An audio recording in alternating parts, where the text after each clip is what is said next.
আজ সময় এসেছে সাজাতে হবে এই দিনের বাগান, শুধু খেলায় খেলায় যেন কেটে না যায় সম্ভাবনার ক্ষণ। আজ সময় এসেছে সাজাতে হবে এই দিনের বাগান, শুধু খেলায় খেলায় যেন কেটে না যায় সম্ভাবনার ক্ষণ। কত ফুলগুলো ঝরে গেছে শাহাদাতে, তবু ভুলগুলো মারেনি তো অপঘাতে। কত ফুলগুলো ঝরে গেছে শাহাদাতে, তবু ভুলগুলো মরেনি তো অপঘাতে। ওরা আসহাবে রাসূলের জিন্দেগানির সাজে গড়ে তুলি শহীদি সোপান, গড়ে তুলি শহীদি সোপান, গড়ে তুলি শহীদি সোপান। আজ সময় এসেছে সাজাতে হবে এই দিনের বাগান, শুধু খেলায় খেলায় যেন কেটে না যায় সম্ভাবনার ক্ষণ। আমরা শুরুতে আল্লাহ রাব্বুল ইজ্জা ওয়াল জালালের দরবারে শুকরিয়া জ্ঞাপন করছি যে আল্লাহ তাআলা আমাদেরকে এরকম চমৎকার একটি পরিবেশে চমৎকার একটি বিষয়ের উপর কিছু আলোচনা শুনবার জন্য, এসে বসবার জন্য, জয়েন করবার জন্য সুযোগ করে দিয়েছেন। আমরা সবাই পড়ছি কালিমাতুশ শুকর আলহামদুলিল্লাহ। আল্লাহর দরবারে শুকরিয়া জ্ঞাপনের পাশাপাশি আমি আজকের এই হল রুমে উপস্থিত সবাইকে অন্তরের অন্তঃস্থল থেকে শুভেচ্ছা এবং মোবারকবাদ জানাতে চাই। আপনারা সেই মাগরিবের পর থেকে লম্বা একটা সময় বসে আছেন আজকের এই সেমিনারকে সার্থক করবার জন্য।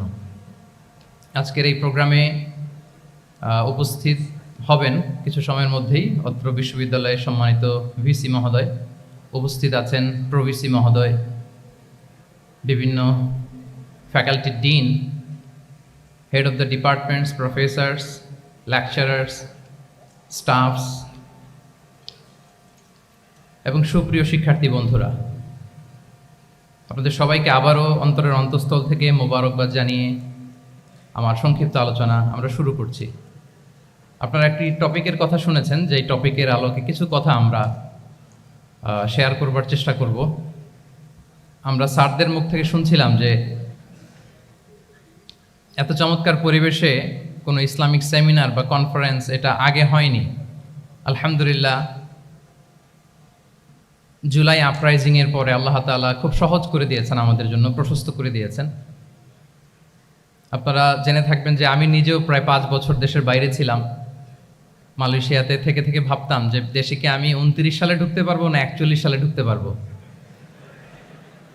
তো আল্লাহ তাআলার প্ল্যান যে ভিন্ন সেটা তো আমাদের জানা ছিল না। খুত্তাতুল্লাহি আ'যামু মিন খুত্তাতিনা, আমাদের প্ল্যানের চেয়ে আল্লাহর প্ল্যান অনেক বড়। আমরা এতটুকু দেখি, কিন্তু আল্লাহ হয়তো আরো অনেক দূর আমাদের জন্য প্রশস্ত করে রেখেছেন। আলহামদুলিল্লাহ। তো এই 5 আগস্টের গণ অভ্যুত্থান বা বিপ্লব পরবর্তী বাংলাদেশের এই চমৎকার পরিবেশে আমরা যে একত্রিত হতে পেরেছি, সুন্দর সুন্দর কনফারেন্স সেমিনারের মধ্য দিয়ে আমরা আমাদের আইডিয়াগুলো শেয়ার করতে পারছি, এটা আমাদের জন্য অনেক বড় নেয়ামত, আল্লাহর পক্ষ থেকে রাহমা। তো আমরা যেন এটাকে পজিটিভলি কাজে লাগাই এবং এই যে ইসলামের বিউটি, এটা যেন আমরা আমাদের ভাই বোনদের কাছে তুলে ধরতে পারি। আপনারা নিশ্চয় জানেন যে অনেকে ইসলামের বিরোধিতা করে, ইসলামকে অপছন্দ করে এজন্য না, ইসলামের ব্যাপারে তার ইনডেপথ নলেজ না থাকার কারণে। এখানে আমাদেরও দায় কম না, আমাদের প্রপার প্রেজেন্টেশনের অভাবে আমরা সুন্দরভাবে ইসলামকে তাদের কাছে হয়তো উপস্থাপন করতে পারিনি, ফলে তারা ইসলামের বিরোধিতা করে। তো আমাদের প্রাইম ডিউটি হচ্ছে আমরা নিজেরা ইসলামকে অনুশীলন করব এবং ইসলামের সৌন্দর্যকে, দ্য বিউটি অফ ইসলামকে আমরা অন্যের সামনে তুলে ধরব। এটা হচ্ছে আমাদের দায়িত্ব। আপনারা খুব চমৎকার সেমিনারের একটা টপিক নির্ধারণ করেছেন যে আধুনিক যুগে ইসলামিক লাইফস্টাইল। শুরুতে আমি ইসলামিক লাইফস্টাইল বলতে আসলে কি বোঝায় এই আইডিয়াটাকে, কনসেপ্টটাকে ক্লিয়ার করে আমি আমার মূল আলোচনায় যাব ইনশাআল্লাহ বিইজনিল্লাহ। এই ফ্যানটা একটু কমাতে হবে, ফ্যানের বাতাসটা সামনে একটু কমাই দিলে হবে। খুব সহজে যদি বলি, ইসলামিক লাইফস্টাইল হচ্ছে যে লাইফস্টাইল কোরআন সুন্নাহ থেকে উৎসারিত এবং যে লাইফস্টাইল হচ্ছে এন্ড্রোসড বাই ইসলাম, যে লাইফস্টাইল আমাদের প্রিয় নবী মুহাম্মদ রাসূলুল্লাহ সাল্লাল্লাহু আলাইহি ওয়া আলিহি ওয়াসাল্লাম তিনি নিজে লিড করে দেখিয়েছেন আমাদেরকে, এটাই হচ্ছে Islamic lifestyle.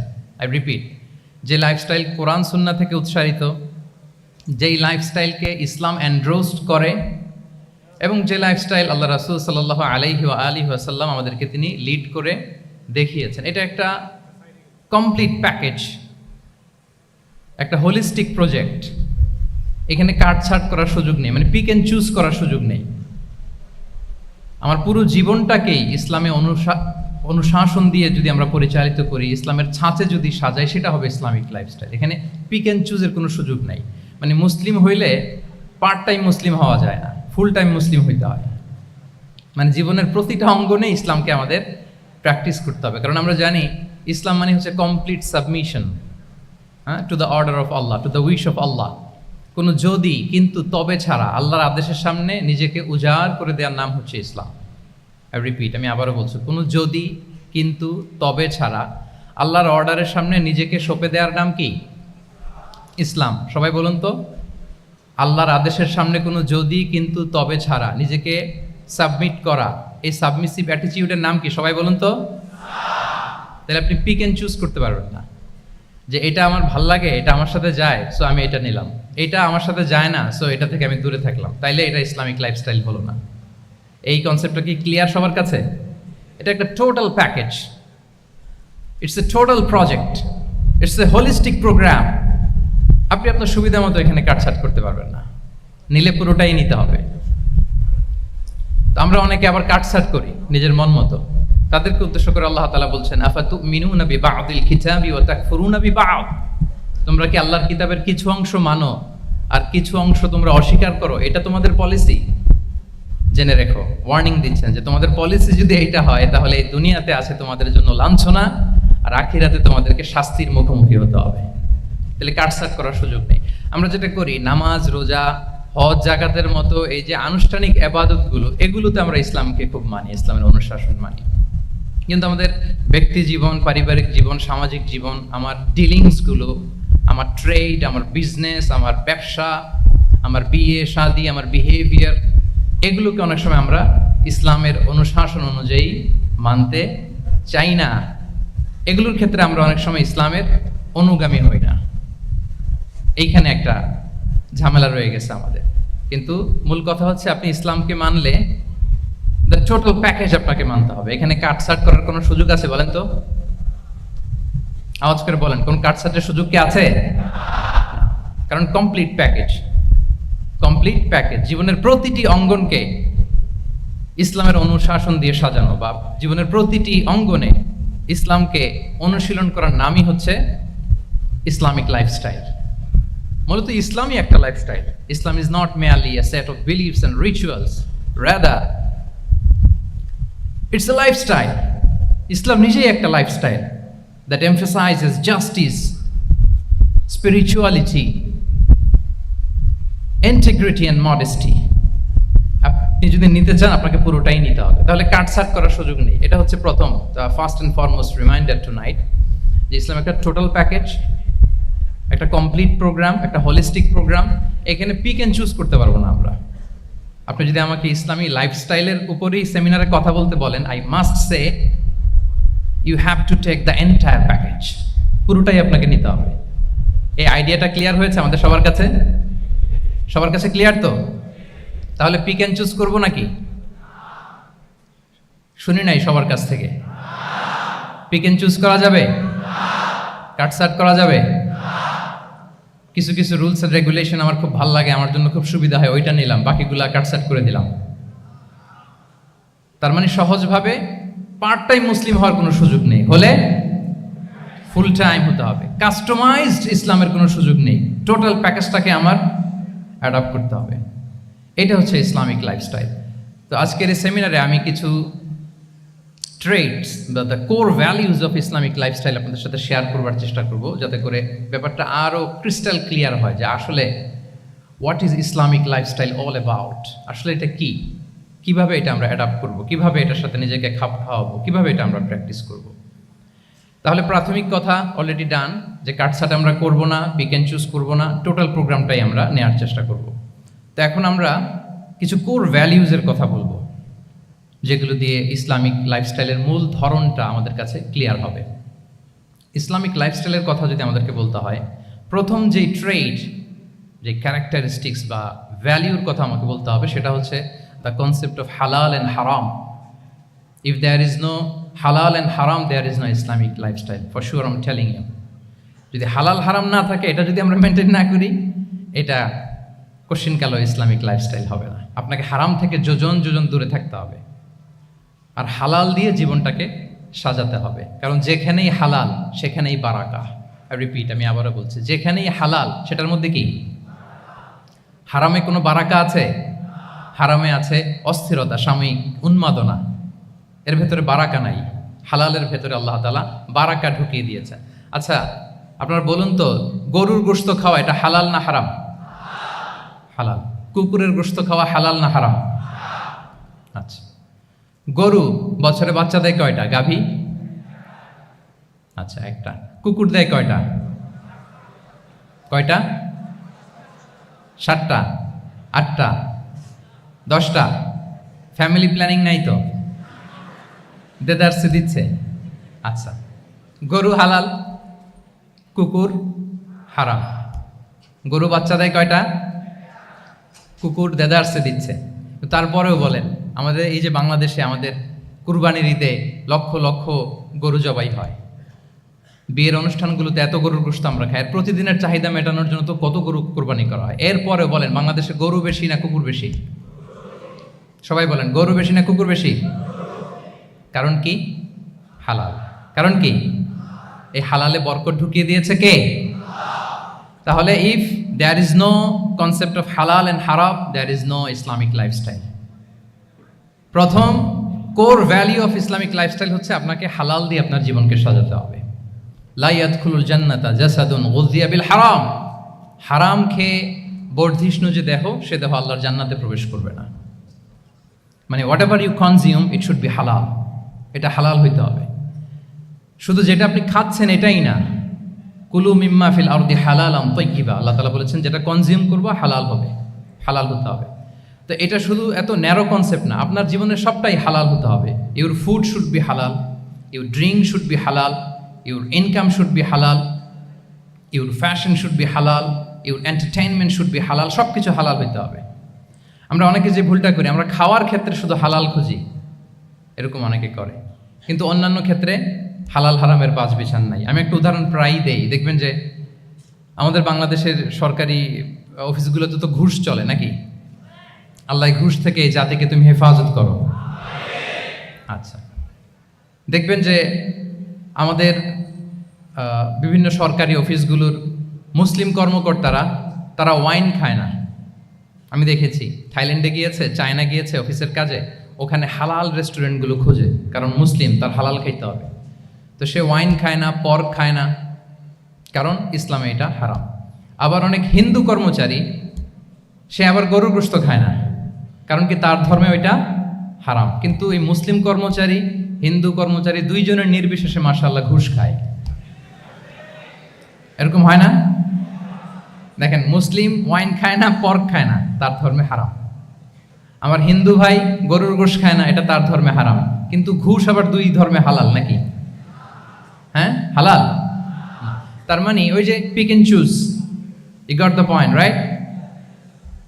Pick and choose করেছে যে আমার ধর্মের এই এই নিয়ম আমি মানবো, কারণ এটা আমার জন্য খুব ফ্লেক্সিবল, এটা খুব ভালো লাগে। কিন্তু যেটা কঠিন হয়ে যাচ্ছে, যেটা তার বিরুদ্ধে দাঁড়াচ্ছে, ওইটা সে মানে না। তাহলে পিক এন্ড চুজ করার কোনো সুযোগ। আমরা আমাদের গোটা জীবনকে হালাল দিয়ে সাজাইতে হবে, তাহলে your lifestyle will be Islamic lifestyle. এই কথাটা কি বুঝতে পেরেছেন? তাহলে ইউর ফুড শুড বি হালাল, ইউর ড্রিঙ্ক শুড বি হালাল, ইউর ফ্যাশন শুড বি হালাল, ইউর ইনকাম শুড বি হালাল, ইউর এন্টারটেনমেন্ট শুড বি হালাল, even your relationship should be হালাল। ব্যাপার কি? এটার এত আওয়াজ বেড়ে গেল।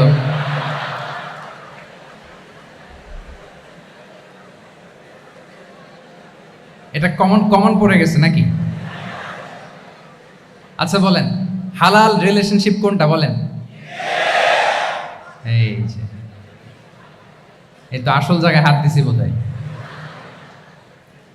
আমাদের শিক্ষার্থী বন্ধুদের মধ্যে বিবাহিত আছি আমরা? হ্যাঁ, কারা কারা আছি দেখি তো।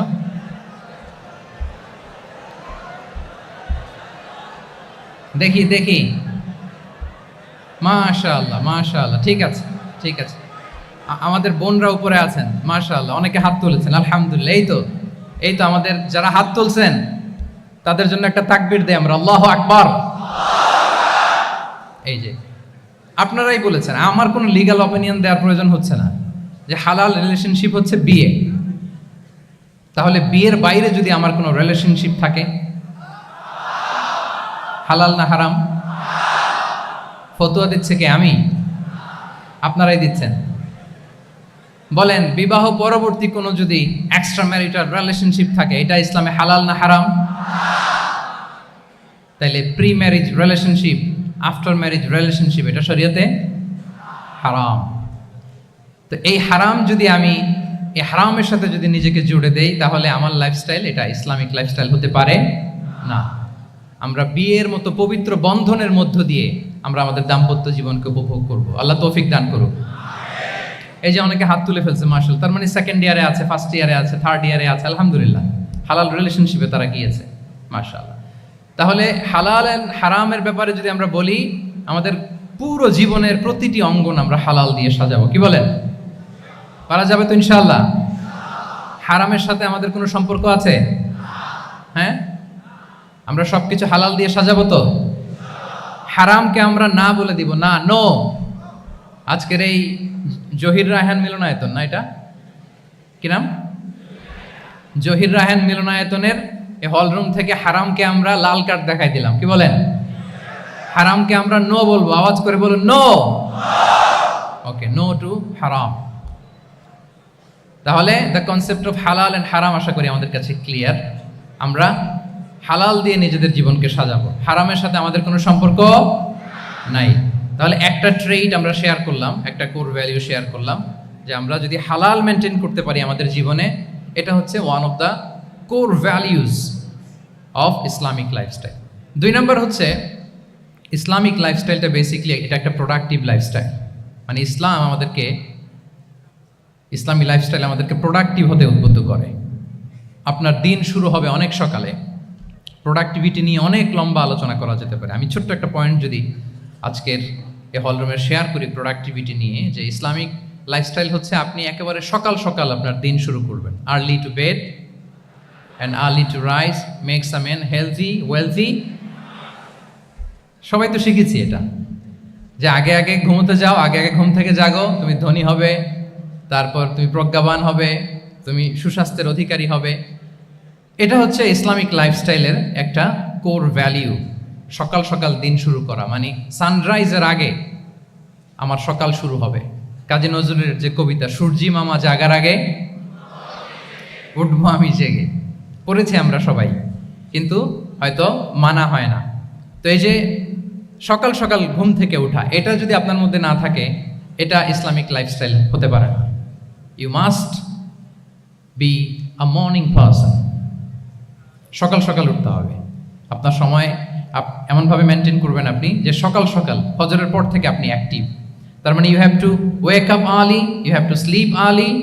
একজন মর্নিং পারসন যদি না হন, এটা ইসলামিক লাইফস্টাইল হবে না। এর কারণ আল্লাহ রাসূল সাল্লাল্লাহু আলাইহি ওয়া আলিহি ওয়াসাল্লাম আমাদেরকে সকালে জেগে থাকার ব্যাপারে ইন্সপায়ার করেছেন, এবং তিনি দোয়া করেছেন এই উম্মার জন্য স্পেশালি, যে এই সময়টা এটা ফুল অফ বারাকা, ফুল অফ ব্লেসিংস। তিনি দোয়া করেছেন, আল্লাহুম্মা বারিক লি উম্মতি ফি বুকুরিহা। আল্লাহ এই উম্মতের বুকুরটা, মানে সকালের সময়টা, লেটস সে সানরাইজের পরে 3-4 ঘন্টা, এই সময়টাকে আল্লাহ আপনি বরকত দিয়ে ভরে দেন। এই সময়টাতে ঘুমানো যাবে না, এটা হচ্ছে বরকতের সময়। এবং আল্লাহ রাসূল সাল্লাল্লাহু আলাইহি সাল্লাম যদি কোনো সামরিক অভিযান প্রেরণ করতেন, এই টাইমে প্রেরণ করতেন, এই বুকুরের টাইমে। এবং সাহাবারা তাদের কোনো ট্রেড ক্যারাভান, ব্যবসায়িক কাফেলা যখন সেন্ড করতেন, এই টাইমটাতে সেন্ড করতেন, কারণ এই টাইমটাতে বারাকা। তো এখন নিজের সাথে মিলিয়ে নেন যে এই টাইমটাতে আমরা কি করি। আমি জানি না আপনাদের কি অভ্যাস। আমি এসে তো শুনলাম যে জাহাঙ্গীরনগর বিশ্ববিদ্যালয়ে নাকি যতজন শিক্ষার্থী, মানে ততজনের জন্য এখানে আবাসনের ব্যবস্থা আছে। বাংলাদেশের কোনো ইউনিভার্সিটিতে নাকি এটা নেই। আলহামদুলিল্লাহ, অসাধারণ প্রিভিলেজ, এখানে অনেক সুন্দর সুযোগ। তো এখন বলেন, আপনাদের সকালের রুটিন কি বলেন? ঘুমিয়ে থাকেন না জেগে থাকেন? হ্যাঁ, আচ্ছা, ফজরের পরে আমরা ঘুমাই কারা কারা দেখি? সর্বনাশ। আচ্ছা ঠিক আছে, হাত নামান। আচ্ছা, ফজরের পরে আমরা একটু এক্সারসাইজ করি, পড়াশোনা করতে বসি কারা কারা? মাশাআল্লাহ, আছে কিছু, ঠিক আছে, হাত নামান। এবার দুইবারের একবারও যারা হাত তুলেননি তারা হাত তুলেন। আপনারা কি করেন? এইটা এইটা হ্যাঁ, ডিভাইস। তো সম্মানিত সুধী মণ্ডলী, আল্লাহুম্মা বারিক লি উম্মতি ফি বুকুরিহা, আপনারা আমাকে এনেছেন ইসলামিক লাইফস্টাইল নিয়ে বলতে, তো আমাকে বলতেই হবে ফজরের পরে ঘুমানো চলবে। প্রথমে আমরা হারামকে না বলে দিলাম, এবার আমরা না করে দিব কোনটাকে? হ্যাঁ, ফজরের পরে আজকে থেকে কোনো ঘুম চলবে।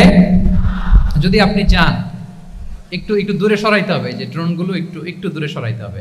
ফজরের পরে আজকে থেকে আমি এখানে জবরদস্তি করব না, শুধু আপনাদের সামনে আমি প্রেজেন্ট করছি। যদি সেমিনারের যে টপিক নিয়ে আপনারা শুনতে এসেছেন, এটা যদি আপনি অ্যাডাপ্ট করতে চান, অনুশীলন করতে চান, হ্যাঁ, ফজরের পরে আজকে থেকে কোনো ঘুম চলবে। এই সময়টাতে অনেক বারাকা আছে। তো কি করতে হবে? এটার জন্য আগে আগে ঘুমোতে হবে। কি বলেন? অনেকে ফজরের এই বরকতময় সময়টা তারা ঘুমাতে ঘুমাতে মিস করে, এর কারণ দেরিতে ঘুমোতে যাওয়া। আগে আগে ঘুমানোর অভ্যাস করতে হবে, কিন্তু আগে তো ঘুম আসে না, তাই না? এই যে ডিভাইস আমাদেরকে ঘুমাতে দেয় না, আমাদের শান্তির ঘুম কেড়ে নিছে এই ডিভাইস। এই ডিভাইস অ্যাডিকশন, স্ক্রিন আসক্তি, এই স্ক্রিন আসক্তি আমাদের শান্তির ঘুমকে কি করেছে? কেড়ে নিয়েছে। আল্লাহ তাআলা রাতকে বানিয়েছেন ঘুমের জন্য। ওয়াজআলনাল লাইলা লিবাসা, লিবাস মানে আবরণ। আমি রাতকে বানিয়েছি পোশাকের মতো আবরণ করে, যে আবরণ রাত্রিবেলা নিঝুম নিঝুম নিস্তব্ধ অন্ধকার দিয়ে ছেয়ে দেয়, ফলে মেলাটিন নামে একটা হরমোন নিঃসরিত হয়, আমাদের ঘুম ঘুম ভাব আসে। ঘুমের জন্য আল্লাহ তৈরি করেছেন রাতকে।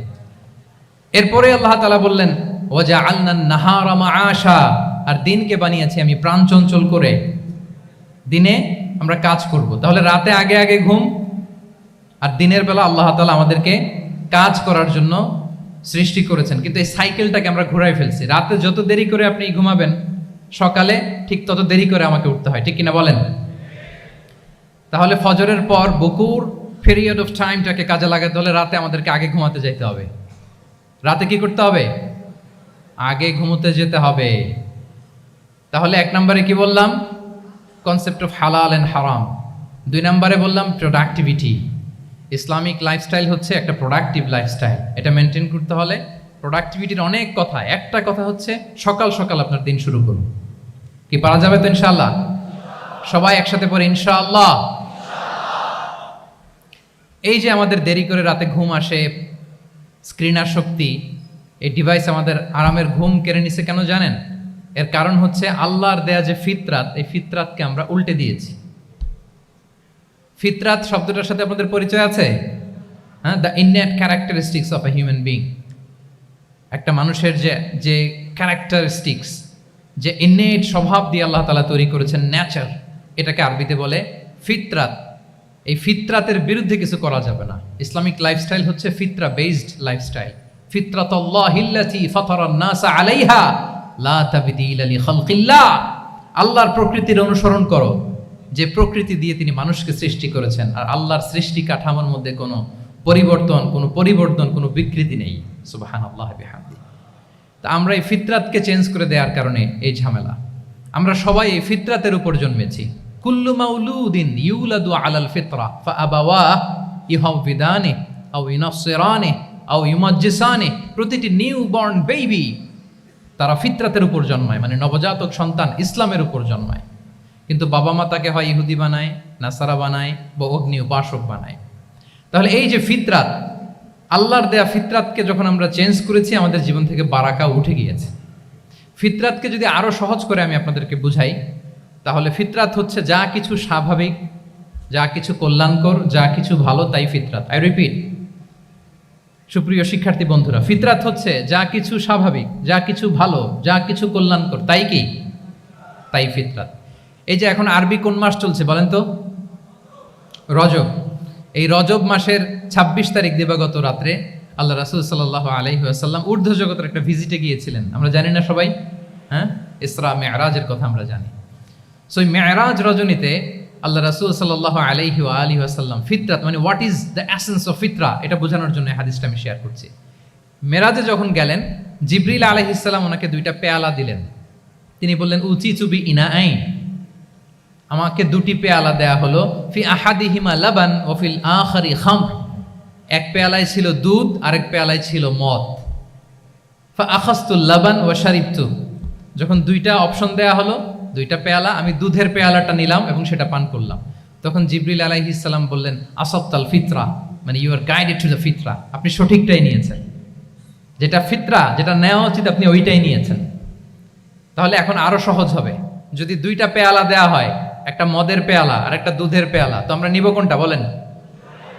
হ্যাঁ, তাইলেই ফিতরা হবে। তাহলে কি হবে? তাহলে যেটা স্বাভাবিক, যেটা কল্যাণকর, যেটা আমাদের জন্য ভালো, সেটা হচ্ছে ফিতরাত। তাহলে মদের পেয়ালা, দুধের পেয়ালা, কোনটা নিব? সবাই নিব তো নাকি? আমাদের রুচির যে দুর্ভিক্ষ চলতেছে, অনেকে মদের পেয়ালাই নিয়ে নিবে। কি বলেন? আছে না একদল, তারা কি করে? ওইটা চুজ করে ফেলবে। এবার বলেন আমরা কোন পেয়ালা নিব, মদের না দুধের? আমাদের ঐতিহ্য, আমাদের রুচি, আমাদের মূল্যবোধকে ধ্বংসের যত আয়োজন দরকার সব সেটআপ চারদিকে আছে। আল্লাহর ফিতরাতকে ধ্বংস করে দেওয়ার শয়তানি সব আয়োজন আমাদের চারিদিকে।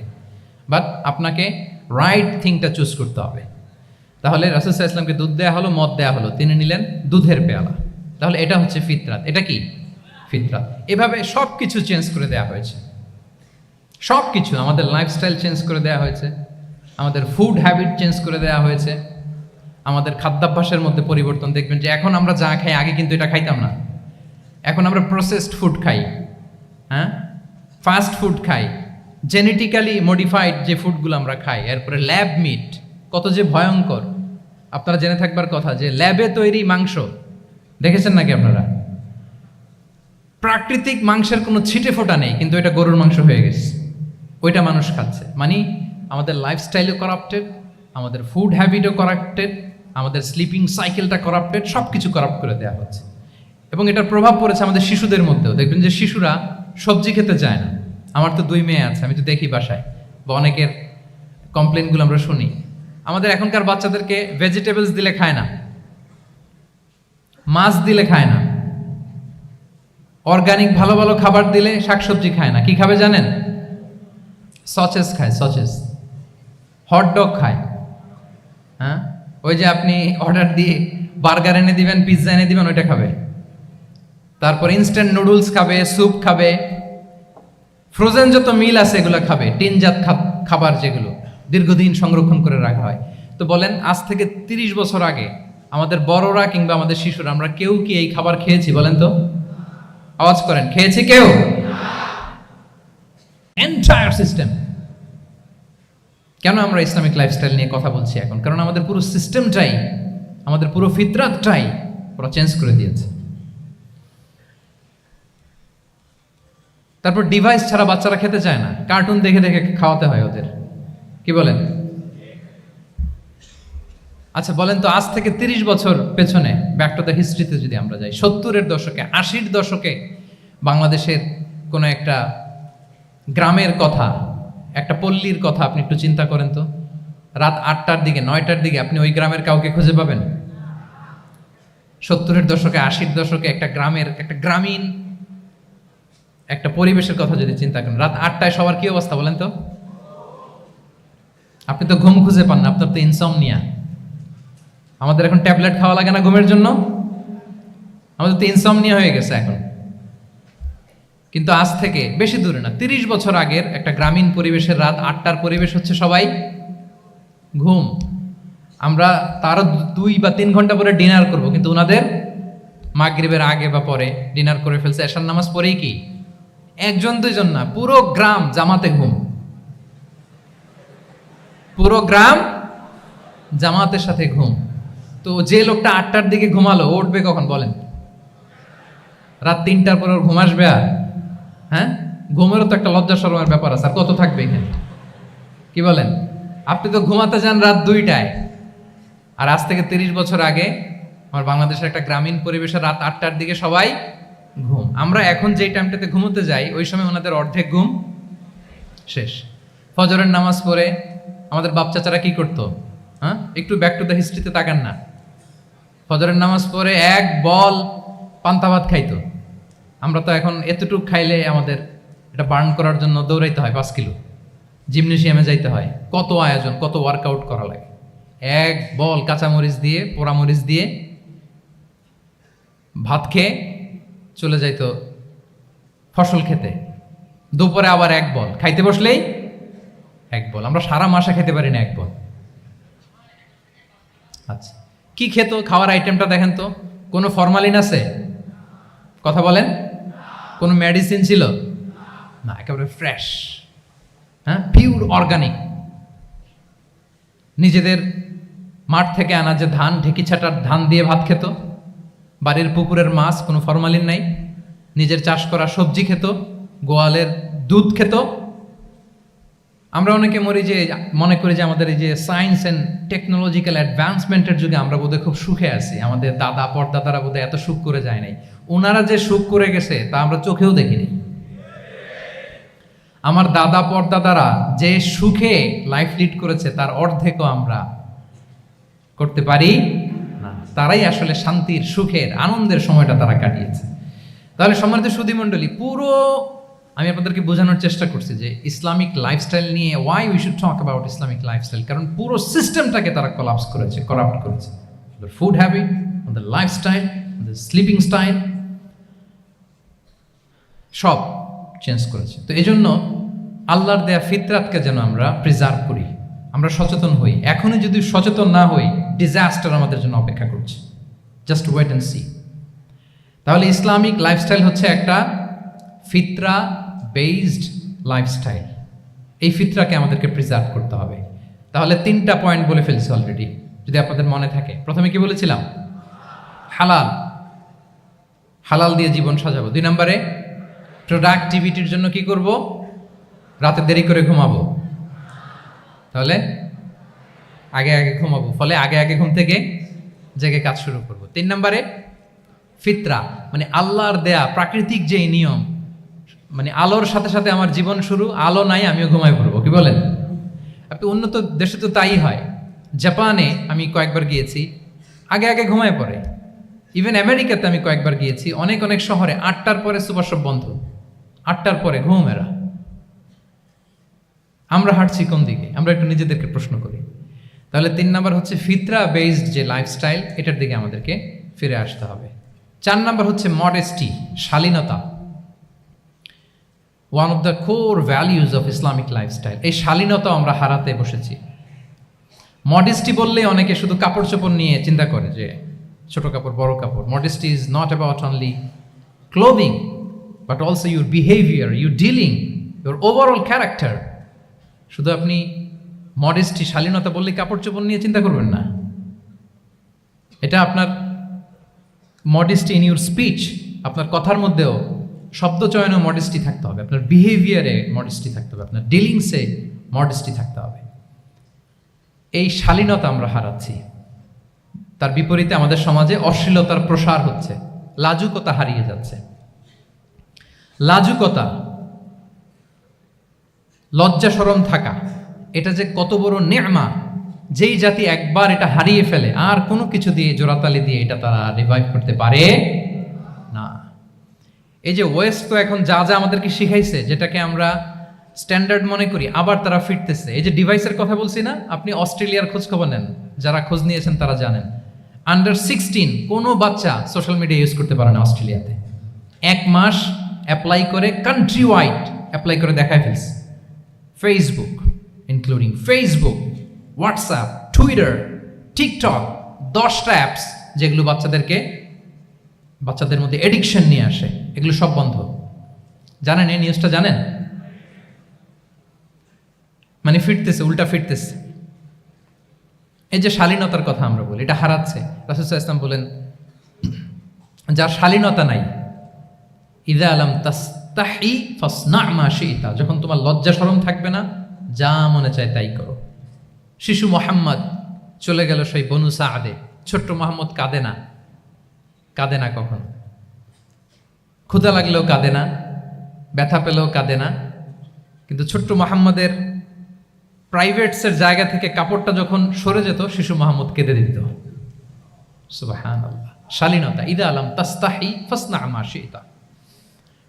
রাসূল সাল্লাল্লাহু আলাইহি ওয়াসাল্লাম বলেছেন, যদি তোমার লজ্জা শরম না থাকে, লজ্জা শরমের মাথা যদি তুমি খাও, তুমি সব করতে পারবা, তোমাকে দিয়ে সব সম্ভব। তাহলে এই শালীনতা, এটা অনেক বড় নেয়ামত।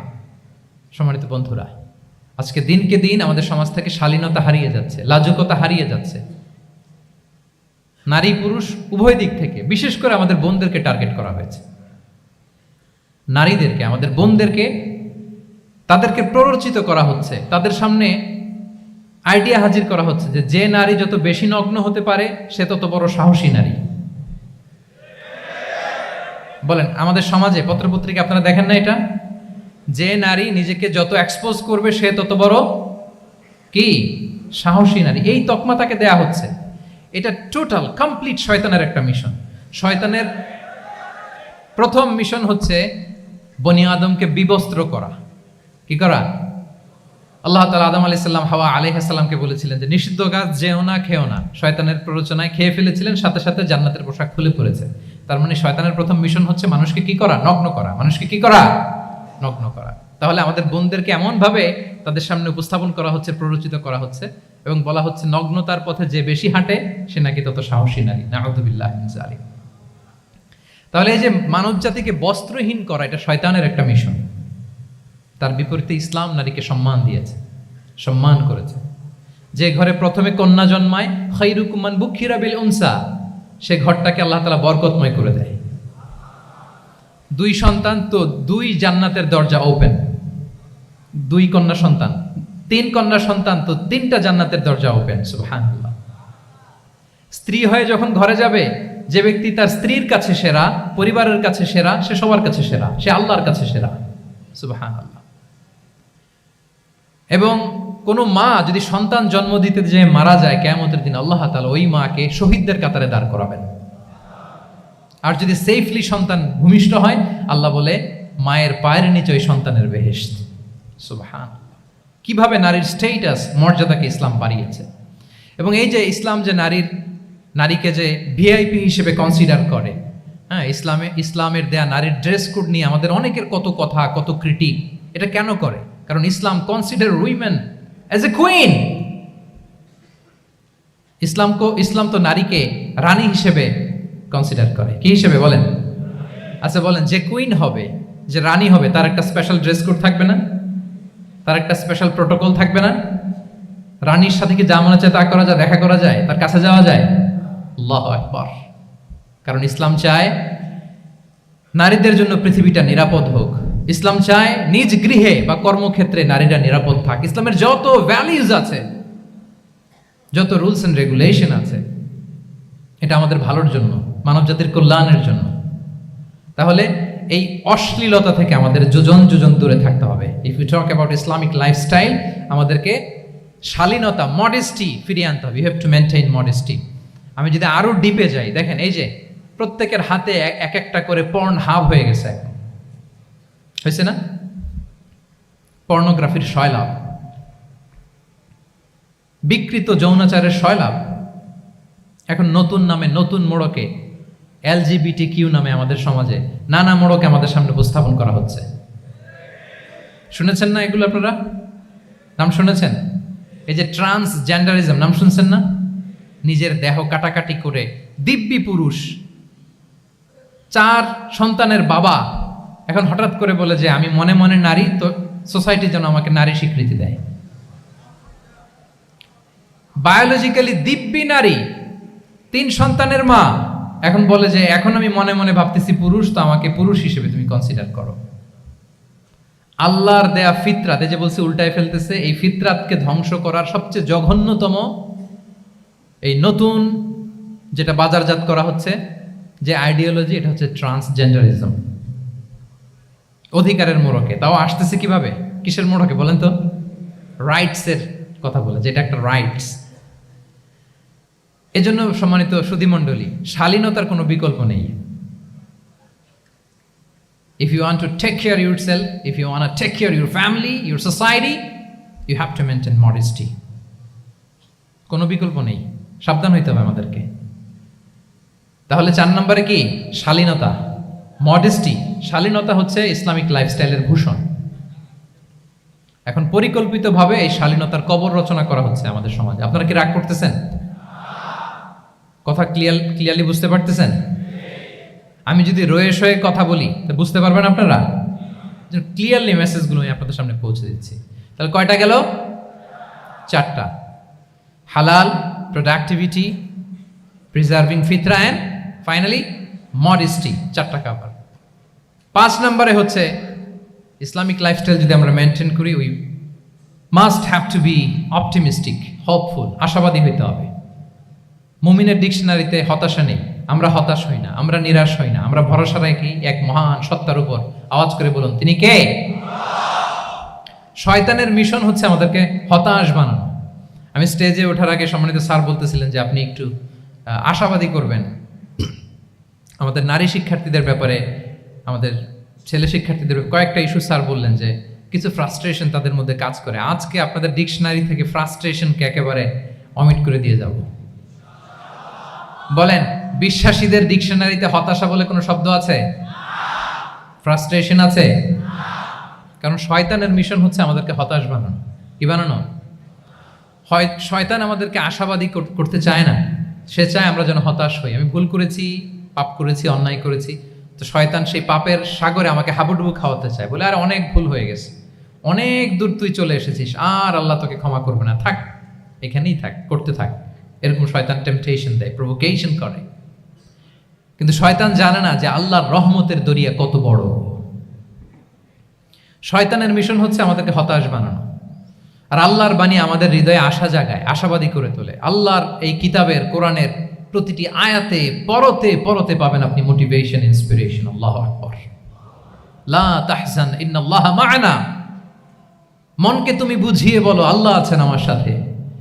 জাহাঙ্গীরনগর বিশ্ববিদ্যালয়ের আমার সুপ্রিয় শিক্ষার্থী বন্ধুরা, এই বাক্যটি নিজের জীবনের জন্য, নিজের জীবনের সাথে সেট করে নেন।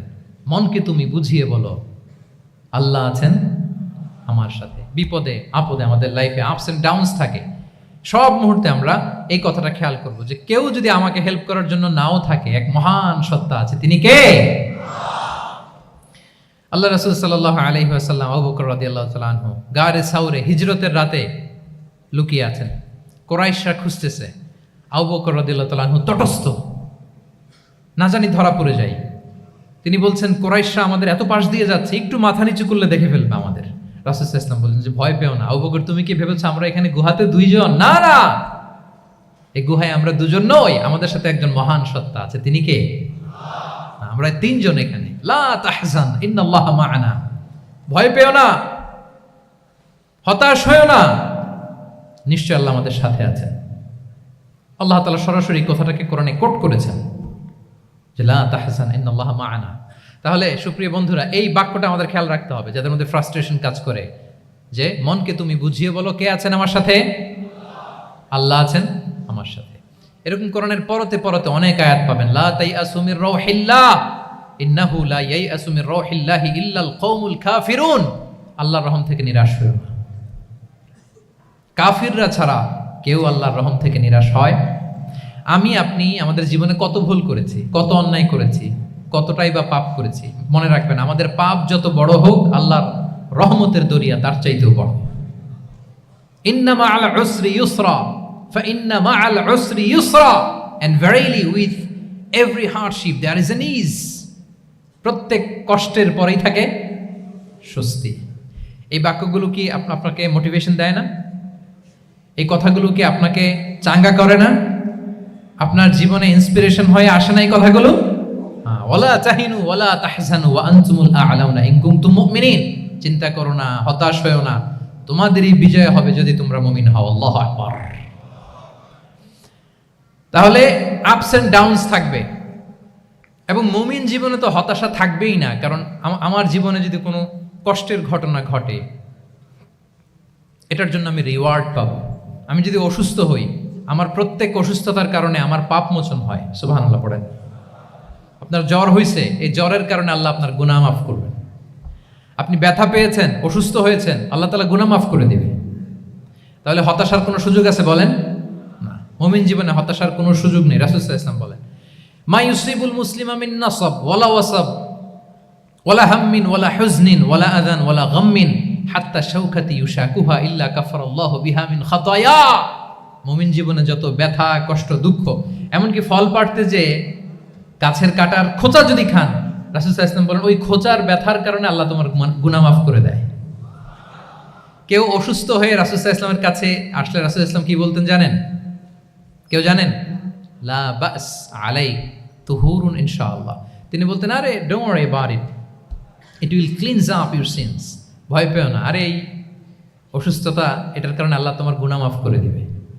সুবহানাল্লাহ। তাহলে অসুস্থ ব্যক্তি আর উজ্জীবিত হতো না? রাসূল সাল্লাল্লাহু আলাইহি ওয়াসাল্লাম অসুস্থ ব্যক্তিকে দেখলেই মাথায় হাত বুলিয়ে দিতেন, দোয়া করতেন, আল্লাহুম্মা রাব্বান নাস আযহিবিল বাস ইশফি আনতা শাফি, দোয়া করে দিতেন। আর বলতেন, আরে ভয় পেও না, এই অসুস্থতা তোমার গুনাহ মাফ করে দিচ্ছে। তাহলে অসুস্থতার মধ্যেও তারা উজ্জীবিত হতো। আমরা মানুষকে আশাবাদী করব, ভয় দেখাবো না। অসুস্থ মানুষকে ভিজিট করতে গেলে আপনারা কি করেন? ভয় দেখান নাকি? না, আশাবাদী করবেন। বলবেন যে আরে কি অসুস্থতা, আপনার দেখে দেখে অনেক সুস্থ লাগতেছে, বলতে পারবেন না? কিন্তু আমরা কি করি? কেউ অসুস্থ হইলে ওই অসুস্থতায় সবচেয়ে কষ্ট পেয়ে যে মারা গেছে তার হিস্ট্রি বলা শুরু করি। এরকম করে না অনেকে? ধরেন যে একজন ক্যান্সারের পেশেন্টকে দেখতে গেছেন, এইবার যে আপনার কোন খালা ক্যান্সারে কিভাবে ধুকে ধুকে মরছিল, ওই হিস্ট্রি আপনি বয়ান দিতে শুরু করছেন। বেচারা বাঁচবে? যা একটু সুস্থ ছিল ওইটাও তো অসুস্থ বানাই দিচ্ছেন। কি বলেন? তাহলে ইসলাম আমাদেরকে আশাবাদী করে। প্রিয় ভাই এবং বোনেরা, কি করে? আশাবাদী করে। আমরা যদি আমাদের কোনো প্রিয়জনকে হারাই, আমরা আশাবাদী হয়েই হারাই, কারণ তাকে আমি চিরকালের জন্য হারাচ্ছি না। আপনি আপনার আব্বাকে হারাচ্ছেন তো কি হয়েছে? বাপ হারায় তো কাঁদবে নাস্তিক। কি বলেন? নাস্তিকদের তো মরার পরে নাকি আর কিছু নাই। হ্যাঁ, দেখবেন আপনাদের সামনে সামনে অনেক কিছু বলে যে কিছু নাই, যা দেখি না বিশ্বাস করি না। একা একা যখন মৃত্যুর পরে কি হবে চিন্তা করে ওর দম বন্ধ হয়ে আসে। ইসলাম মানুষকে আশাবাদী করে। দেখেন আমরা কত দূর দেখি, কত দূর ভাবি। আমার দাদা মারা গেছে, এটা আমার কোনো টেনশনেরই কারণ না, কারণ আমি সবসময় ভাবি আমার দাদাকে আমি ওপারে যেয়ে পাবো। আমার আব্বাকে আমি হারিয়েছি তো ওপারে পাবো। আমার বন্ধুকে আমি হারিয়েছি, কাছের বন্ধুটা যে আমার জন্য খুব ইন্সপিরেশন ছিল, সাময়িক বিচ্ছেদ এটা আমাদের জন্য, কারণ আমরা ওই জগতে বিশ্বাস করি। আল্লাহু আকবার। তাহলে হতাশা আমাদের ডিকশনারিতে আজকে থেকে রাখা যাবে। ইসলামিক লাইফস্টাইল যদি মেনটেন করতে চান, you have to be optimistic. Clear কথাটা? আচ্ছা, এরপরে গ্রেটফুলনেস, 6 নাম্বার গ্রেটফুলনেস। আপনাকে কৃতজ্ঞ হইতে হবে, শুকরগুজার হইতে হবে। আমরা অনেকে কমপ্লেইন করি খুব বেশি, না এটা ভুল।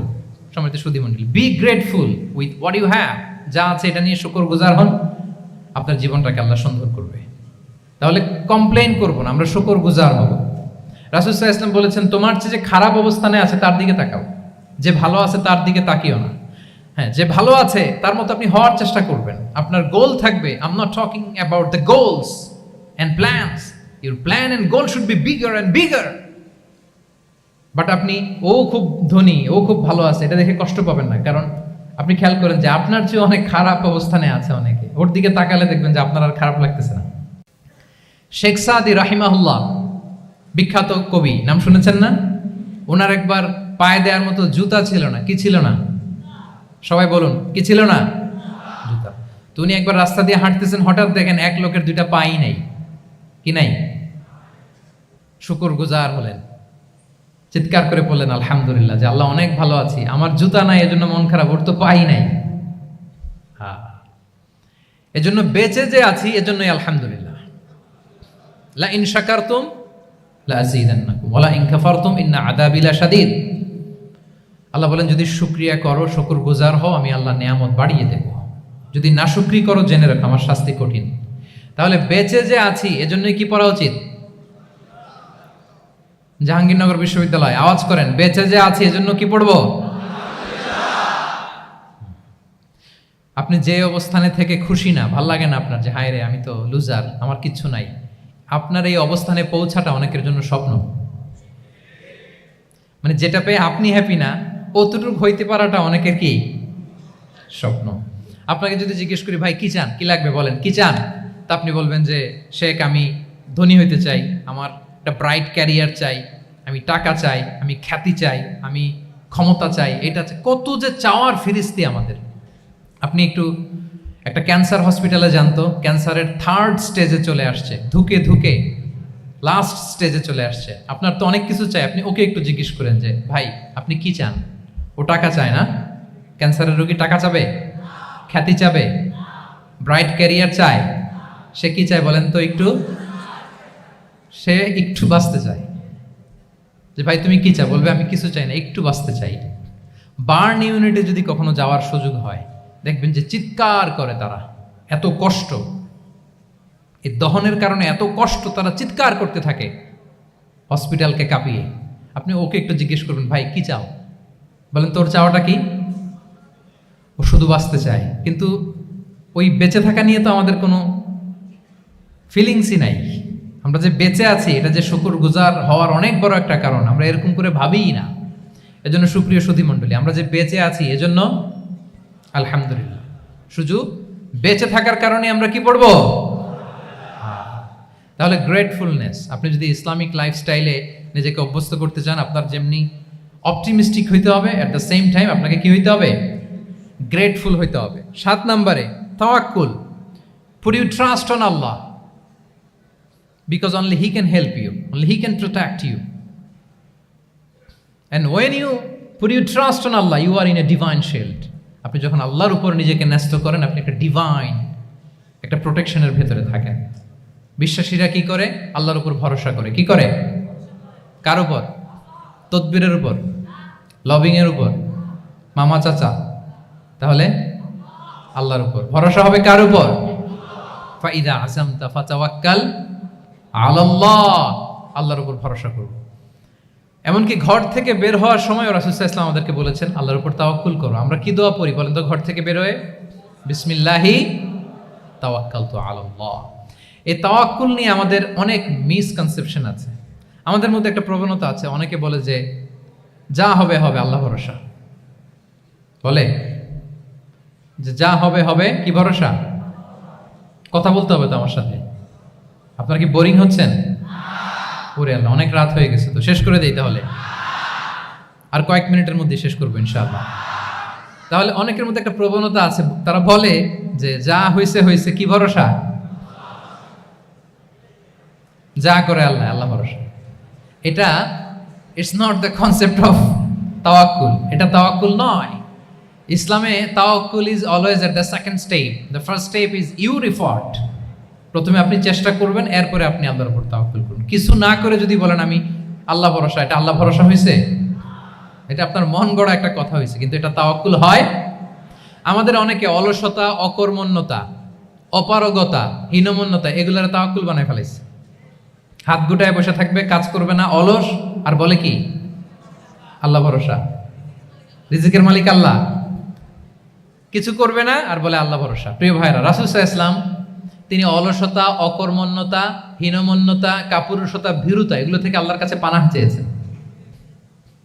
নিজের সাধ্যের সবটুকুন তিনি করেছেন, তারপরে আল্লাহ ভরসা করেছেন। এবং পাখিকে ইসলামে তাওয়াক্কুলের মডেল বানানো হয়েছে। রাসূল সাল্লাল্লাহু আলাইহি ওয়াসাল্লাম বলেন, লাউ আন্নাকুম তাতাওয়াক্কালুনা আলাল্লাহি হাক্কা তাওয়াক্কুলিহি লা রাযাকাকুম কামা ইয়ারযুকুত তুয়ুর তাগদু খিমাসান ওয়া তারুহু বিতানা। মানে তোমরা যদি পাখির মতো তাওয়াক্কুল করো, তাহলে পাখিকে আল্লাহ যেমন রিজিক দেয় তোমাদেরকেও রিজিক দিবে। পাখি কি করে বলেন তো? প্রতিদিন সকালবেলায় ওর ঘরের ভিতরে বসে বলে যে আল্লাহ ভরসা। বলে? বরঞ্চ কি করে সে? সকাল সকাল কিচির মিচির রবে দিক দিগন্ত মাতিয়ে সে বের হয়ে যায়, সারাদিন ঘুরতে থাকে। তাহলে খালি পেটে সকালবেলায় পাখিগুলো বের হয়ে যায়, আকাশে বাতাসে ছুটে বেড়ায়, আর বিকেল বেলায় ওদর পূর্তি করে প্রতিটা পাখিকে তার নিড়ে ফিরিয়ে দেয় কে? আপনারা তো বোঝা অনেক সহজ। এটা তো নাকি একেবারে আপনাদের জাহাঙ্গীরনগর, এটা তো নাকি পাখিদের অভয়ারণ্য শুনলাম আমি। কখনো আসা হয়নি আমার, দিনের বেলা আসা দরকার ছিল, তাহলে আপনাদের ক্যাম্পাস বিউটি আমি দেখতে পেতাম। তো তো পাখি কিন্তু বসে থাকে না, সকালে কি করে, খালি পেটে পাখিগুলো বেরিয়ে যায়, ওরা ওদের রোল প্লে করে, চেষ্টা করে, এরপরে বিকেলবেলা ওদর পূর্তি করে তাদেরকে নেড়ে ফিরিয়ে দেয় কে? তাহলে পাখিকে তাওয়াক্কুলের মডেল বানানো হয়েছে। আপনি হাত গুটিয়ে বসে থেকে বললেন আল্লাহ ভরসা, এটা হয়েছে না। আপনি আপনার সর্বোচ্চটুকুন চেষ্টা করবেন, সব করার পরে এরপরে আপনি বলবেন আল্লাহ ভরসা। তাহলে তাওয়াক্কুল হলো প্রথমে যে কোনো জিনিস অ্যাচিভ করার জন্য পরিকল্পনা করা, তারপর সে পরিকল্পনা বাস্তবায়নের উপায় বের করা, তারপর বিভিন্ন উপায় উপকরণের সাহায্য নিয়ে সেটা অ্যাচিভ করার জন্য প্রাণান্তকর প্রচেষ্টা চালিয়ে যাওয়া, অবশেষে ফলাফলের জন্য কার উপর নির্ভর করা। দিস ইজ কল্ড তাওয়াক্কুল। এখন আমি কিছুই করলাম না, বললাম যে যা করে আল্লাহ, তাওয়াক্কুল হয়েছে তো না? আমাদের সমাজে দুইটা ধারণা, কেউ কেউ বলে আরে আমি তো সব করব, তাওয়াক্কুলের দরকার কি? Absolutely wrong. আবার অনেকে মনে করে আল্লাহই সব করে দিবে, এটাও absolutely wrong. The concept of Islam is in between this two extreme lines. এই দুইটার মাঝখানে হচ্ছে তাওয়াক্কুল। তাহলে তাওয়াক্কুলের মেকানিজম হচ্ছে আমার সাধ্যের সবটুকুন আমি করব, তারপরে আল্লাহর সাহায্য আসবে, সেজন্য আমি তাওয়াক্কুল করব। আপনারা মুসা আলাইহিস সালামের ঘটনা জানেন। উনি যখন বনি ইসরাইলকে নিয়ে লোহিত সাগরের সামনে আসলেন, ফেরাউন তার সৈন্য নিয়ে ধাওয়া করলো, আল্লাহ তাআলার সাথে সাথে কি রাস্তা বানাই দিলেন নাকি? সাগরের মাঝখানে না। আল্লাহ বললেন আনিদ্রিব বিআসাকাল বাহর, লাঠি দিয়ে একটা বাড়ি মারো সাগরে। মুসা আলাইহিস সালাম বাড়ি না মারলে তো আল্লাহ রাস্তা বানাতে পারতেন না, না পারতেন না? পারতেন, কিন্তু এটা তাওয়াক্কুলের মেকানিজম নয়। ওনাকে বলেছেন বাড়ি মারো, উনি লাঠি দিয়ে বাড়ি মারলেন, বিশাল রাস্তা হয়ে গেল। মারিয়াম আলাইহিস সালাম যখন ঈসা আলাইহিস সালামকে ডেলিভারি করলেন, ক্লান্ত শ্রান্ত ক্ষুধার্ত, কি খাবেন? আল্লাহ তাআলা বললেন ওয়াহুজ্জি ইলাইকি বিজিযইন নাখলাতি তুসাকিত আলাইকি রুতাবান জানিয়া, মানে মারিয়াম একটু কষ্ট করে উঁচু হয়ে পাশে একটা খেজুর গাছ আছে, ওটা ডাল ধরে টান দাও, টসটসে পাকা খেজুর পড়বে নিচে, ওটা খাও। উনি টান না দিলে আল্লাহ এমনি অটোমেটিক্যালি পাঠাতে পারতেন না খেজুর? আল্লাহ পাঠাননি। তাহলে এই পৃথিবীর সিস্টেম হচ্ছে আপনাকে কষ্ট করতে হবে, আপনার রোলটা আপনাকে প্লে করতে হবে। ইসলামে তাওয়াক্কুল is always at the second step, the first step is your effort. আপনাকে চেষ্টা করতে হবে, তারপরে আপনি তাওয়াক্কুল করবেন, তাহলে এটা প্রপার তাওয়াক্কুল হবে। তাহলে এখন থেকে হাত গুটিয়ে বসে থেকে আল্লাহ ভরসা বলবেন? আমরা এটা ভুল করে ফেলি। রাসূল সাল্লাল্লাহু আলাইহি ওয়াসাল্লাম, ওনার কাছে আল্লাহর সাহায্য আসতো, জিবরিল আলাইহিস সালামও আসতো, তারপরেও কখনো তিনি নিজের ভাগ্য আল্লাহর হাতে ছেড়ে দিতেন না। আমাদের মতো যা করে আল্লাহ ভরসা বলে কখনো নিজের ভাগ্য আল্লাহর হাতে ছেড়ে দিতেন, বরং নিজের সাধ্যের সবটুকুন দিয়ে তিনি চেষ্টা করতেন। তারপর তিনি ভরসা করতেন কার উপর? আপনি হিজরতের ঘটনাটা দেখেন। আল্লাহ যেদিন বললেন যে আজ রাতেই তুমি আর আবু বকর হিজরত করো, রাসূল সাল্লাল্লাহু আলাইহি ওয়াসাল্লাম ওই দিন দুপুরবেলা আবু বকর রাদিয়াল্লাহু তাআলা আনহুর ঘরে গেলেন। তিনি কখনো দুপুরবেলা বেরোন না, তিনি কখনো মাস্ক পরে বেরোতেন না। সেদিন তিনি মাস্ক পরে বেরোলেন, খারাজা মুতাকান্নিয়ান, মুখ ঢেকে বেরোলেন। আবু বকর রাদিয়াল্লাহু তাআলা আনহুর ঘরে যেয়ে বলেন, আবু বকর আখরিজ মান ফিল বাইত, ঘরে যারা আছে বের করে দাও, প্রাইভেট আলাপ আছে। আবু বকর রাদিয়াল্লাহু তাআলা আনহু বললেন, ইয়া রাসূলুল্লাহ, আসমা আর আয়েশা একজন তো আপনার পরিবার, আর একজন তার বোন, আমরাই তো, বলেন। রাসূল সাল্লাল্লাহু আলাইহি ওয়াসাল্লাম আশ্বস্ত হলেন, বললেন যে আজ রাতেই আমরা হিজরত করব, আজ রাতেই। মক্কা থেকে মদিনা হচ্ছে উত্তর দিকে, কোন দিকে? আপার নর্থ। তিনি মক্কা থেকে মদিনায় হিজরত করবেন উত্তরে, কিন্তু তিনি বের হলেন দক্ষিণ দিক দিয়ে, শত্রুর চোখে ধুলি দেওয়ার জন্য। দেখেন, দিনের বেলা বেরোলেন না, রাতে বেরোলেন। দেখেন, একটার পর একটা প্রিকশন। দুপুরে বেরোলেন, চেহারা ঢেকে বেরোলেন, প্রাইভেসি মেনটেন করলেন। ডেস্টিনেশন এদিকে, বের হলেন এই দিক দিয়ে, সবার চোখের অন্তরালে তিনি বের হলেন।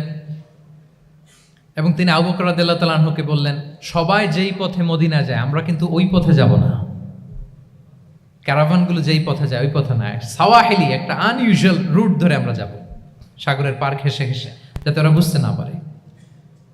এই জন্য আবু বকর রাদিয়াল্লাহু তাআলা আনহু একজনকে ভাড়া করলেন, আব্দুল্লাহ ইবনে উরাইকেত নামে, যে আনইউজুয়াল রাউটটা চিনে, যে সাগরের পাশ ঘেঁষে চলে যাওয়া পথ দিয়ে মক্কা থেকে রাসূল সাল্লাল্লাহু আলাইহি ওয়াসাল্লামকে মদিনায় পৌঁছায় দেবে। 2টা উট তিনি 2 মাস ধরে এটাকে নার্চারিং করে রাখলেন। 3 দিন আবু বকর রাদিয়াল্লাহু তাআলা আনহু এবং রাসূল সাল্লাল্লাহু আলাইহি ওয়াসাল্লাম গারে সাউরে অবস্থান করলেন 3 দিন, যাতে করে বুঝতে পারেন যে মক্কায় তাদের ব্যাপারে কি বলা হয়।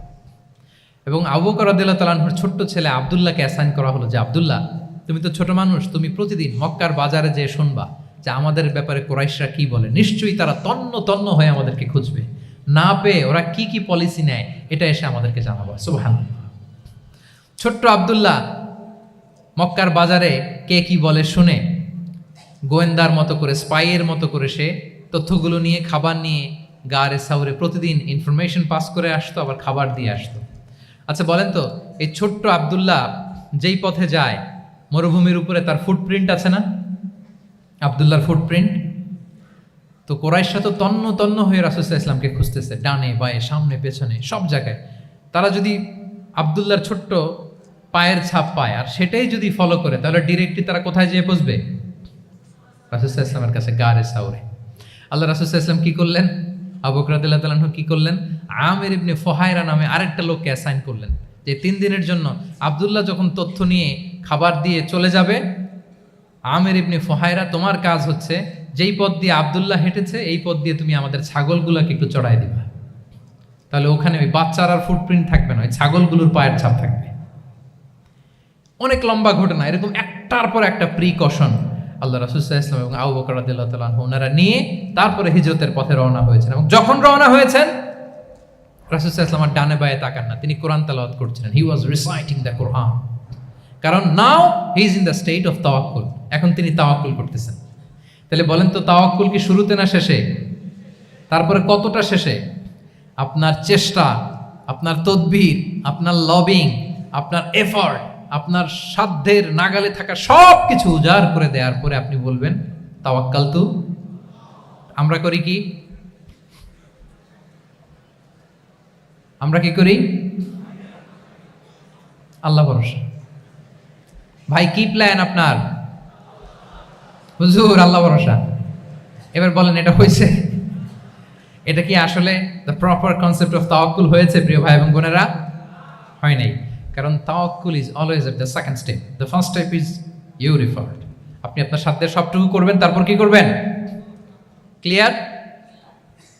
সব শেষ কথা হচ্ছে, আপনি যদি ইসলামিক লাইফস্টাইল মেনটেন করতে চান, আপনাকে উম্মাহ সেন্ট্রিক অ্যাটিটিউডের অধিকারী হইতে হবে। উম্মাহ সেন্ট্রিক।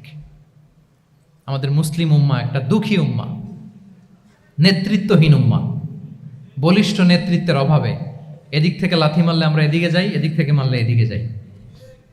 শুধু একটা স্ট্রং লিডারশিপের অভাব, ঠিক কিনা বলেন? এই যে আমাদের রোহিঙ্গা ভাইয়েরা 10 মিলিয়ন আসছে, ওনারা এখন 1 মিলিয়ন আসছে, 10 লাখ, এখন বোধহয় 2 মিলিয়ন প্লাস হয়ে গেছে বা 3 মিলিয়ন হয়ে গেছে। আমি গত মাসে গিয়েছিলাম রোহিঙ্গা ক্যাম্পে দেখার জন্য তাদের কি অবস্থা। এমন মানবতার জীবনযাপন তারা করতেছে। ধর্মে তারা কোন ধর্মের বলেন তো? আমাদের ভাই, আমাদের বোনেরা, তাদের কোনো সলিউশন নাই। কাশ্মীরের ভাই বোনদের কি অবস্থা দেখেন তো। আর গাজার অবস্থা নাই বা বললাম।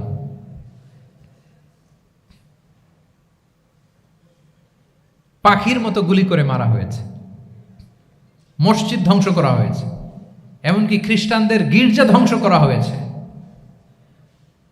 একটা লিডারশিপের, একটা স্ট্রং লিডারশিপের অভাবে আজকে আমাদের এই অবস্থা। এই জন্য আপনি যদি ইসলামিক লাইফস্টাইলের কথা বলেন, অফকোর্স আপনাকে উম্মাহ সেন্ট্রিক মেন্টালিটির হতে হবে। এই দুঃখী উম্মাকে নিয়ে আপনার প্রজেক্ট থাকতে হবে। আমরা আমাদের নিজেদের শক্তি, সম্ভাবনা, ঐতিহ্য এগুলো একেবারে ভুলতে বসেছি। আমরা যে যোদ্ধা ছিলাম, আমরা যে বিজয়ী ছিলাম, আমরা বেমালুম ভুলিয়ে গিয়েছি। জ্ঞান বিজ্ঞানে একসময় আমরা লিড দিয়েছি, ঠিক কিনা বলেন? আমাদের জাবির ইবনে হাইয়ান ছিল, আমাদের আল বিরুনি ছিল, আমাদের আল ইদ্রিসি ছিল, আমাদের আল ফারাবি ছিল। এই নলেজ এখন ওয়েস্টে ট্রান্সফার হয়েছে, সেই নলেজ আবার ট্রান্সফার হয়ে আমাদের করতলগত একদিন হবে ইনশাআল্লাহ। তো এই প্রজেক্ট তো আমাদের নাই। একদিন যে আমাদের হাতে আসবে, হুজুর আল্লাহ ভরসা নাকি? শুধু আল্লাহ ভরসা বলে বসে থাকলে হবে? সেলফ সেন্টার্ড হওয়া যাবে না, উম্মাহ সেন্ট্রিক আমাদেরকে হইতে হবে। উম্মার জন্য আপনার হৃদয়ে একটা দরদ থাকতে হবে। অন্যের জন্য কাজ করার একটা মেন্টালিটি আমাদের গ্রো করতে হবে। যারা অন্যের জন্য করে তারা জানে যে এটাতে কি সুখ, কি মজা। আপনি অন্যকে দান করে দেখেন, একটা সুখানুভূতি আপনার মধ্যে কাজ করবে। এবং রাসূল সাল্লাল্লাহু আলাইহি ওয়াসাল্লাম বলেন, ওয়াল্লাহু ফি আউনিল আবদি মা দামাল আবদু ফি আউনি আখিহি। আল্লাহ তাআলা ততক্ষণ পর্যন্ত বান্দার সাহায্যে থাকে, ওই বান্দার, যতক্ষণ পর্যন্ত এই বান্দা তার ভাইয়ের সাহায্যে থাকে। এজন্য আমাদের প্রতিটি কাজে, পদক্ষেপে আমাদের নির্যাতিত ভাইয়েরা যেন তারা আমাদের চিন্তায় থাকে, তারা যেন আমাদের দোয়ায় থাকে, আমাদের সহযোগিতায় থাকে, এবং উম্মার জাগরণে যেন নিবেদিত হয় আমাদের সকল এফোর্ট, সকল প্রজেক্ট, সকল প্রচেষ্টা। কি পারা যাবে কিনা বলেন? উম্মার জন্য এরকম স্যাক্রিফাইসিং মেন্টালিটি আমাদের থাকার দরকার আছে না নাই বলেন? তাহলে উম্মা সেন্ট্রিক মেন্টালিটি আমাদের করতে হবে সম্মানিত সুধী মণ্ডলী। তাহলে ইসলামিক লাইফস্টাইল নিয়ে যদি আমরা কথা বলি, আমাদের উম্মা সেন্ট্রিক হওয়ার কোনো বিকল্প নাই। আমি যদি পুরো আলোচনার সামারি করি, তাহলে বলতে হবে, শুরুতে আমি যেটা বলেছিলাম যে এখানে পিক অ্যান্ড চুজ করে ইসলামিক লাইফস্টাইল অ্যাডাপ্ট করার আমাদের কোনো সুযোগ, মনে আছে যে কথা দিয়ে শুরু করেছিলাম? পিক অ্যান্ড চুজ করা যাবে মন মতো? না, পুরোটাই মানতে হবে।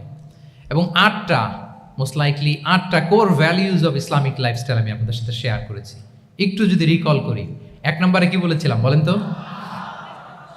হালাল, হালাল মেনটেন করতে হবে, হারামের সাথে আমাদের কোনো সম্পর্ক। 2 নম্বরে প্রোডাক্টিভিটি। 3 নম্বরে ফিতরা বেসড লাইফস্টাইল হতে হবে। 4 নম্বরে মডেস্টি। 5 নম্বরে হতাশ হওয়া যাবে না, মনকে তুমি বুঝিয়ে বলো আল্লাহ আছেন আমার সাথে, অপটিমিজম। তারপরে আল্লাহর উপর ভরসা করা, গ্রেটফুলনেস। 7 নম্বরে কোনো কিছু না করে, হ্যাঁ,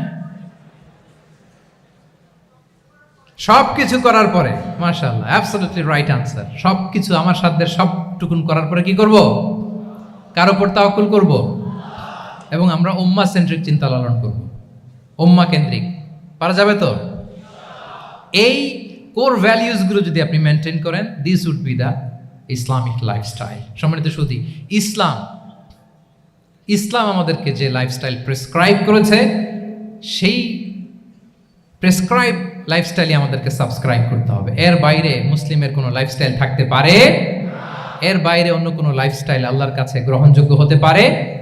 আল্লাহ তাআলা আমাদের সবাইকে কথাগুলো বোঝার ও আমল করার তৌফিক দান করুন।